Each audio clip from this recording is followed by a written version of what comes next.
Let's cross down to Canberra now and catch up with the National Senate Leader Bridget McKenzie. Good to talk to you, Bridget. Gee, when you see the factional warlords playing out in Labor and the nuttiness from the Greens, it just shows how the coalition, to be frank, have let the side down by being decimated at this election. You guys have to put up a strong case, a strong counter argument for common sense and the rule of law and a market economy in this country.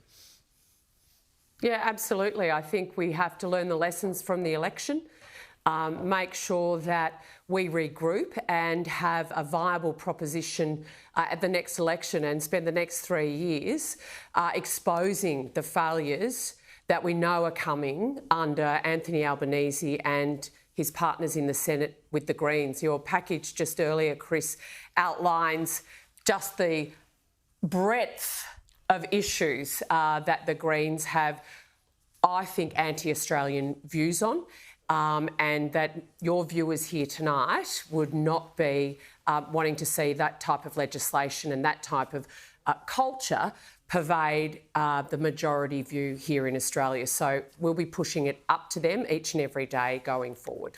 Now, your leader, David Littleproud, has been down in Albury today, meeting with the Liberal leader Susan Lee, of course, the part of the world you know very well. This is a place where the Liberal Party was founded as well. So it's kind of apt, but they're really there because, of course, Susan Lee faces that horrible personal trauma with her mum in end-of-life care.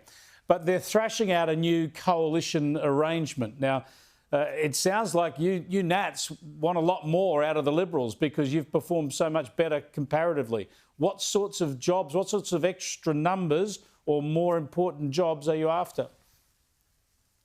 Well, Chris, I think we need a coalition agreement that reflects the reality of the election. Yes, the coalition had a really bad showing, and these were collective decisions that Liberal and National Party leaders and organisations made. But the reality is, on the ground, when the dust has settled, that the National Party did comparatively extremely well.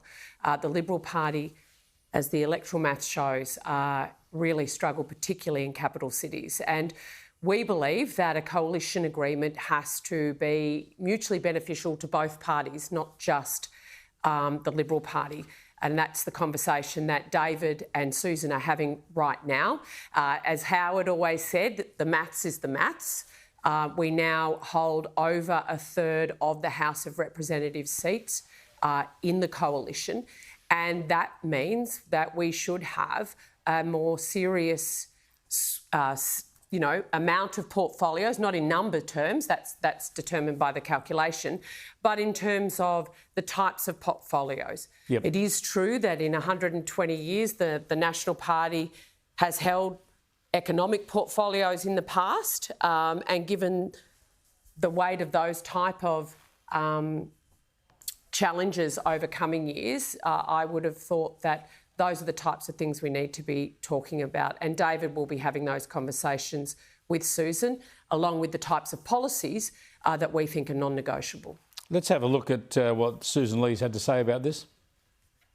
Productive conversations about a range of matters, but very convivial, very friendly, and obviously, as I will always say, matters that the Nationals discuss in their party room are for them, and matters that the Liberal Party discuss in our party room are for us. Yeah, reading between the lines of what you were saying, Bridget, if Ted O'Brien, of course, the Deputy Liberal leader, gets to choose his portfolio, if he were to choose to remain in climate and energy, which I think wouldn't be such a bad idea, the Shadow Treasurer gig would be up for grabs. And it sounds like you're suggesting maybe David Littleproud, maybe the Nats leader, would like to be Shadow Treasurer. Well, what I'm suggesting, I don't want more or less to be made from what I'm saying. The reality is we have significant numbers. We know what we're about. The challenges of energy, of productivity, the energy wars, the issues around population and settlement, those type of issues, and competition policy, for instance, where the National Party has quite strong views, are areas that are held by economic portfolios within any shadow cabinet. And as we have done in the past, it is not unreasonable to think that the National Party could play a leading role in those type of we'll keep an eye on that. policy areas. I don't want to see us blinkered or restrained in the contribution we can make as a successful party within the coalition over the next 3 years. Indeed. Flex your muscles. Go for it. Talking about the economic debate, I want to talk about this Labor plan. They're having a crack at it again to tax unrealised profits in some super accounts. Here's the Treasurer, Jim Chalmers, defending this yesterday. We've made it clear that these changes are relatively modest, but they're important in the context of the budget, and defined benefit schemes have been appropriately recognised as part of our effort.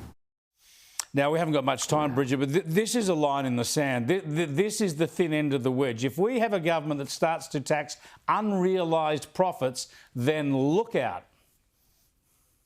Absolutely, Chris. You know, I love that defined benefit schemes of public servants are protected under Labor, but the family farm looks like you're going to be paying tax on unrealised gains on intergenerational assets, and it's going to have a huge issue for self-managed super funds as well. So we have grave concerns with this, as does Paul Keating, the grandfather of the superannuation scheme as well. So we're not alone in this being an absolutely abysmal economic policy for young people, for family farmers, for those who have self-managed super funds, and for those in their 20s and 30s whose accounts will be significantly impacted over decades to come. Yeah, it's a big issue. We'll keep at it. Thanks so much for joining us, Bridget. I appreciate it. Bridget McKenzie there, the Nationals Senate Leader, joining us live from Canberra.